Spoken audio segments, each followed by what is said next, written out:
Selamat pagi buat sahabat petani komunitas petani Sibolang ya. Untuk kesempatan kali ini saya akan memberikan sebuah pemaparan yang saya rasa ini tidak kalah pentingnya dengan materi-materi lainnya, khususnya untuk penaburan pupuk dasar ya, baik lewat kompos atau pupuk kimia. Nah, yang ingin saya jelaskan pada kesempatan pagi hari ini adalah kita mengetahui bahwasanya tanaman cabai juga memiliki pH optimal ya untuk bisa menyerap nutrisi lewat akar misalnya. Ya, ini khususnya lewat akar ya, lewat akar, tidak melalui stomata daun. Nah, ini lewat akar. Jadi daya tumbuh maksimal tanaman cabai itu di pH 5,5 hingga 7. Nah, jadi teman-teman perlu memperhatikan iklim. Misalkan di musim kemarau, kita boleh saja membentuk gulutan misalnya sekitar 10 cm.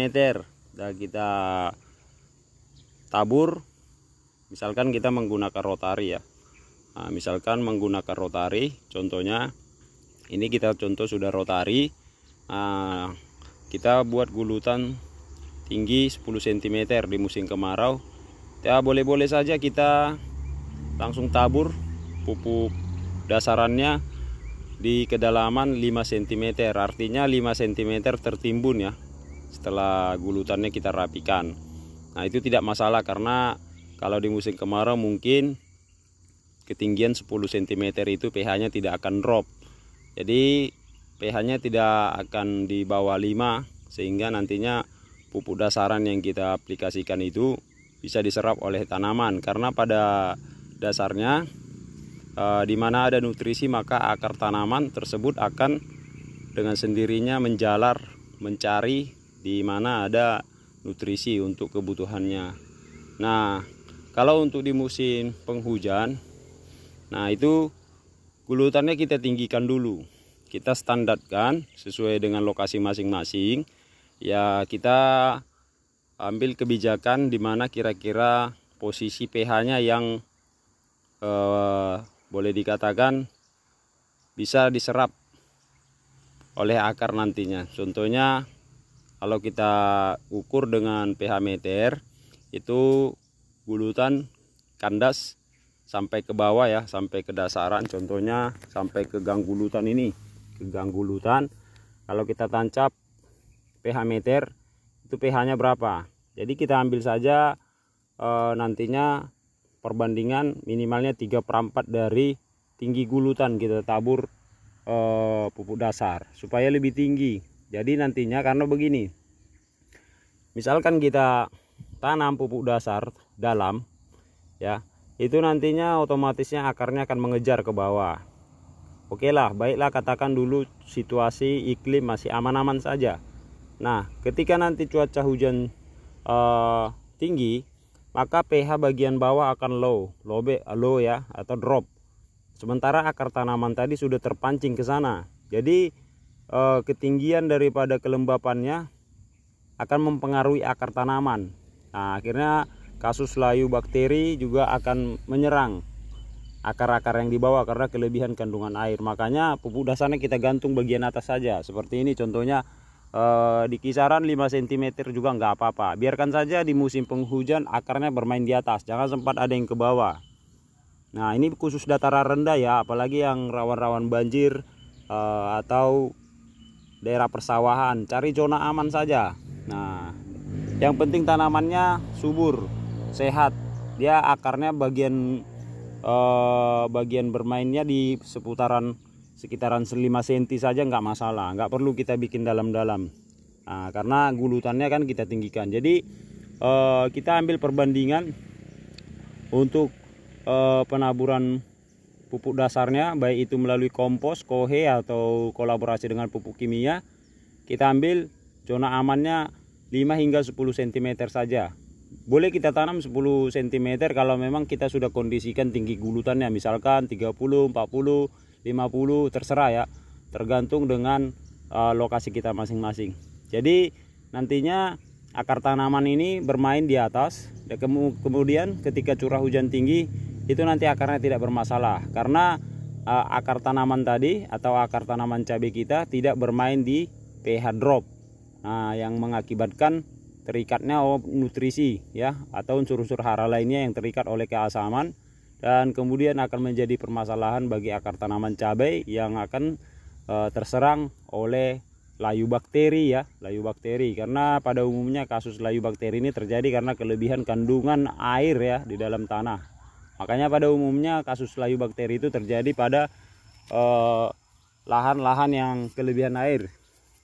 Nah, pH drop, asam. Nah, bisa juga layu bakteri disebabkan oleh keasaman tanah, tidak memperhatikan daripada pH dari larutan-larutan nutrisi yang disuplai lewat cor misalnya, itu juga bisa terjadi. Nah, kemudian bisa juga diakibatkan oleh suhu ya, suhu pada media tanam ya, mungkin kita menggunakan kompos yang kurang matang misalkan ya. Nah, kemudian akarnya tidak tahan ya, tidak tahan, dan kemudian fisiknya menurun, maka layu bakteri atau jamur ya akan menyerang akar daripada tanaman. Jadi untuk penaburan ini intinya kita sesuaikan dengan iklim. Nah, karena apapun ceritanya, akar tanaman itu tidak akan bisa menyerap secara sempurna nutrisi-nutrisi yang kita aplikasikan, baik itu lewat organik ataupun kimia, kalau memang pH medianya itu tidak standar dengan kebutuhan atau kehidupan daripada akar tanaman cabai. Jadi minimalnya 5,5 pH itu harus kita jaga, paling dikit ya. Kalau dapat 6 bahkan sampai 7 itu sudah luar biasa, sudah mantap. Tapi minimalnya kita pertahankan dia di 5,5 agar apa yang kita suplai untuk pertumbuhannya sesuai fasenya bisa diserap dengan sempurna. Jadi tidak ada masalahnya untuk masalah pertumbuhan atau imunitas daripada tanaman cabai kita. Ini makanya ini biasanya saya kalau sudah olah lahan itu langsung saya tabur ya. Langsung saya tabur langsung ini. Nah, jadi untuk saat ini karena Sumatera Utara khususnya Sibolga itu nanti musim September, Oktober, November akan musim penghujan. Jadi ini tanah yang erosi daripada gulutan yang sudah dirotari saya naikkan dulu. Baru saya tabur kohenya dengan tujuan supaya lebih tinggi. Jadi posisi kohe atau dasarannya itu posisinya di atas. Dan untuk mempercepat waktu ini saya tidak rotari lagi ya. Memang kalau yang lebih bagusnya ini dirotari supaya merata ya secara keseluruhan bisa. Tapi ini untuk mengejar waktu karena saya juga nggak punya tenaga ya, cuman main sendiri untuk olah ini. Jadi ini langsung nanti saya timbun aja. Nah, setelah diperlakukan seperti biasa ya. Kalau mau dikolaborasi pupuk kimia, tabur dulu pupuk kimianya, spray dekomposer, kemudian dirapikan gulutannya, baru dipasang mulsa ya. Seperti biasa ya, nggak perlu kita ulas lagi tentang itu. Jadi seperti ini ya. Ini kan tanahnya sudah saya naikkan ini. Rencana mau saya tabur. Nah, seperti ini. Ini kan tanahnya belum dinaikkan. Nanti sekalian saya naikkan untuk menutupi gulma. Ya, jadi lubang-lubang yang tengah itu kan bisa tertutup, baru kita tabur sama kohe. Jadi posisi bedengannya lebih tinggi. Nah, baru kemudian nanti dibentuk ya, dirapikan agar lebih tinggi lagi. Nah, setelah dibentuk sudah rapi, baru kita pasang mulsa. Kalau mau di spray lagi dengan dekomposer tidak masalah, karena dekomposer itu tidak ada dosisnya ya. Apalagi kita buat dekomposer sendiri, tempo hari sudah saya jelaskan cara pembuatan dekomposer. Sekali pembuatan seumur hidup bisa dipakai ya, karena bisa dikembangbiakkan. Jadi kita tidak perlu membeli dengan mengeluarkan dana untuk membuat dekomposer pengurai ya. Kalau yang namanya untuk kultur mikroba itu sebenarnya gampang ya, gampang. Baik itu kita mau pakai bakteri atau jamur tidak masalah, karena jamur juga bisa menjadi dekomposer pengurai, misalkan seperti trichoderma ya. Jadi intinya kita sterilkan lahannya dengan pH yang dibutuhkan. oleh tanaman ya. Itu catatannya. Daya tumbuh maksimal tanaman cabai itu di pH 5,5 hingga 7. Jadi ini yang target utama. Bagaimana caranya pH tersebut bisa kita pertahankan, dan pada posisi pH tersebutlah kita menyuplai nutrisi, dan kita upayakan di pH tersebut akar daripada tanaman cabai itu bermain. Jadi perkembangannya akan maksimal, imunitasnya juga akan tinggi. Walaupun dia mengambang akarnya di atas karena dia pakai ajir atau pakai tonggak, jadi kita tidak usah takut cabainya nggak kokoh. Memang kalau untuk dataran tinggi tentu akarnya lebih kokoh karena bisa kita pancing sampai kandas ke bawah, juga akarnya bisa kita pancing lewat pupuk dasar sehingga akarnya menyebar dalam ke bawah, tentu tanamannya makin kokoh kan. Jadi ini kita mensiasati dari lahan-lahan dataran rendah yang sering kelebihan kandungan air, dan yang paling utama sesuaikan tinggi gulutannya dengan situasi ya. Tinggi gulutan lebih tinggi lebih bagus, yang penting yang kita cari itu zona amannya. Kalau sudah dapat pH-nya 5,5 bahkan 7 sudah biasa, sudah luar biasa ya. Jadi intinya jangan lalai untuk kemaksimalan penyerapan nutrisi pada tanaman itu. Intinya pH media ya, pH medianya. Apapun amunisi kita, kalau kita tidak perhatikan pH daripada media itu percuma ya. Kita percuma itu, percuma. Jadi bahkan menjadi racun ya. Racun dan meningkatkan keasaman tanah, karena pada umumnya pH yang drop itu sudah lembab ya. Jadi ketika kita lakukan pengecoran lagi ya, berarti pengecoran kan cair ya, berarti tambah air lagi, tambah lembab, jadi tambah masalah. Nah, dan yang kedua saya akan tambahkan, usahakan kalau untuk di musim penghujan jangan main cor-coran lah, jangan main cor-coran. Usahakan saja main tugal ya, main tugal.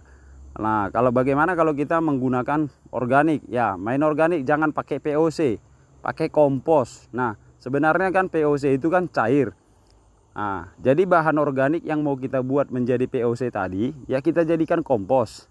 Komposisinya pasti sama loh. Pasti sama. Jadi itu bahkan sebenarnya lebih bagus kompos. Nah, untuk menjaga keseimbangan dari ekosistem media tanamnya.